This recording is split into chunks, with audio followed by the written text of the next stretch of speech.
The search for MH370 next phase gets underway. The next phase in the underwater search for Malaysia Airlines Flight 370 has begun.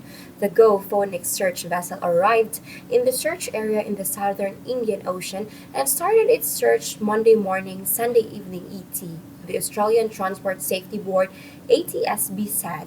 It marks the beginning of a potentially year-long search operation spearheaded by Australian authorities. The ship and two others, which will arrive within the month, will conduct detailed sonar sweeps in an attempt to locate wreckage of the plane.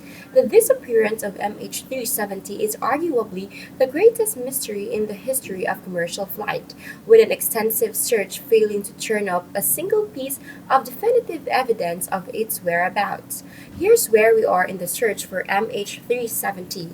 Around 1 a.m. on March 8, air traffic controllers in Subang outside Kuala Lumpur lost contact with Malaysia Airlines Flight 370, a Boeing 77-200ER over the sea between Malaysia and Vietnam.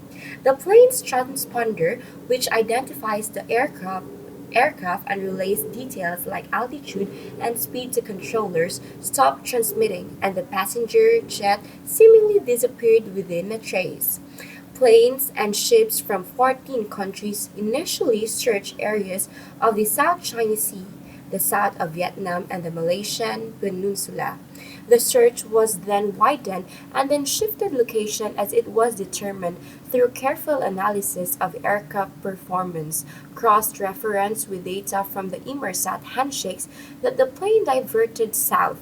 Since then, resources have been focused on a swath of the Indian Ocean around 2,000 kilometers or 1,242 miles off the west coast of Australia, the so-called seventh arc. Continued analysis of the satellite data, along with a better understanding of the communication between aircraft and satellite and of aircraft performance limits, has enabled investigators to further refine the search areas. Although search teams have been focusing along the seventh arc or partial handshakes where investigators believe the aircraft ran out of fuel for months, it's only within the past several weeks that investigators have shifted their focus farther south. It is in this area that govt has begun its underwater search.